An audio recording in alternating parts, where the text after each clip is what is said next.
Good afternoon, class. My name is Paul Wilson.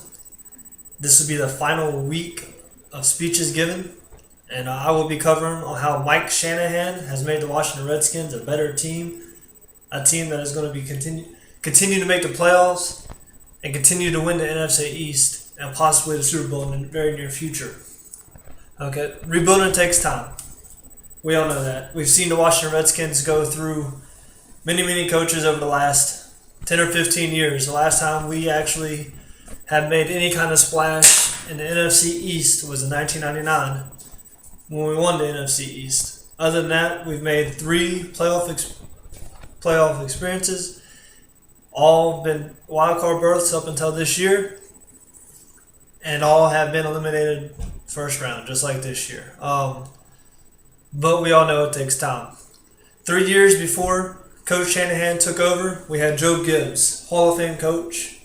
He won 2 Super Bowls with the Washington Redskins, and he was leading our team back to greatness. When he first took over the team was pretty pitiful, as you all may know. If you follow football at all, you know the Washington Redskins have been bottom of the barrel pretty much since 1999. Joe Gibbs finished that season at 9-7.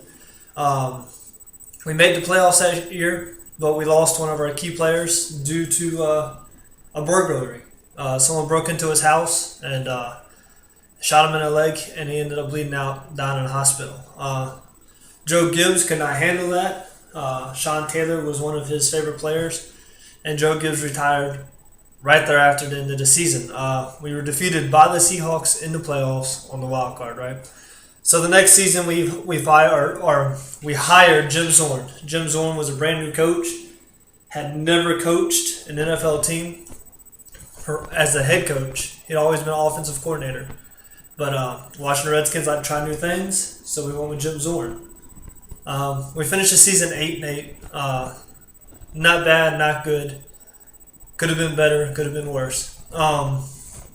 Jim Zorn did decent for his first year as head coach, but didn't do what was expected, but he was going to be given another opportunity. He did something that the Redskins had always done. He signed a few big names. Bruce Smith was one of them. Bruce Smith was a bust. And I'm sorry, defensive tackle Albert Hansworth was one of them. I apologize. And he was a huge bust. $100 million contract. Waste of money. Ended up being cut a few years later. In 2009, Jim Zorn proved what kind of coach he really was, and we finished the season 4-12. The NFC East eluded us for the 4th straight year, at least. We were at the bottom of the barrel again. The Redskins failed to make the playoffs, of course, at 4-12. They were nowhere close. They actually finished 3rd from the bottom in the whole NFL out of 32 teams.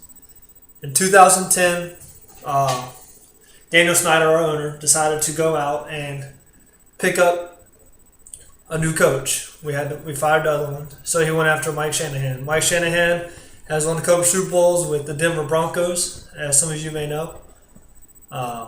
He coached John Elway. He always had produced good running backs. He was a good coach, but he come to a team that just finished 4-12, so there couldn't have been too much expectations on him. So in 2010, Mike Shanahan had the Redskins finish the season 6-10, which could easily have been 10-6.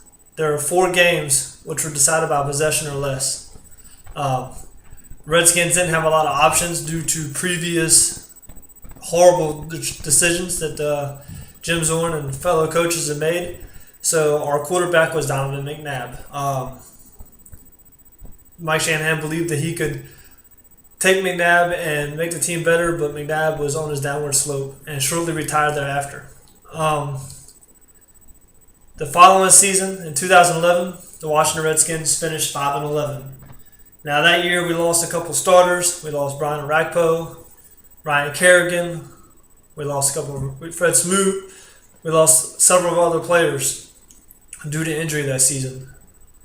4 of those games, once again, were decided by possession or less. So we could have finished 9-7 again, another winning record.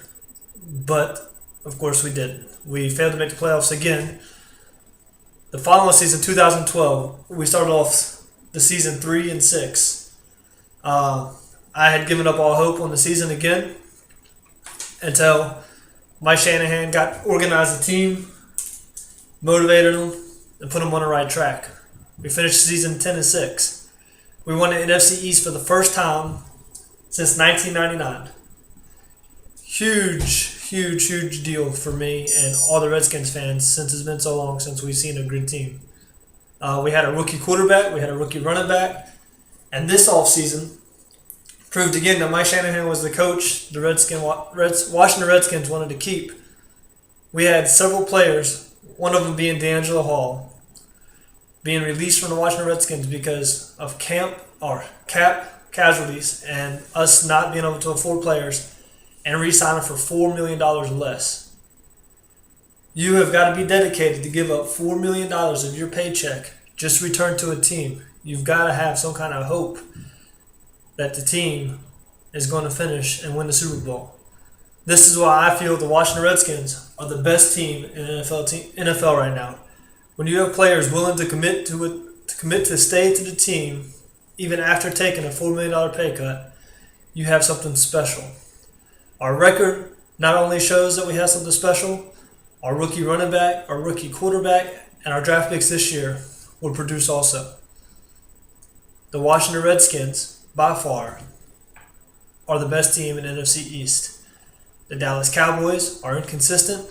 New York Giants can't win nothing with Eli, and Michael Vick still sucks. My visual aid for this class is proof that the Washington Redskins are number one. I'm sorry, I'm very limited with my options. I'm currently in the middle of a PCS move. So here's my proof that the Washington Redskins are number one.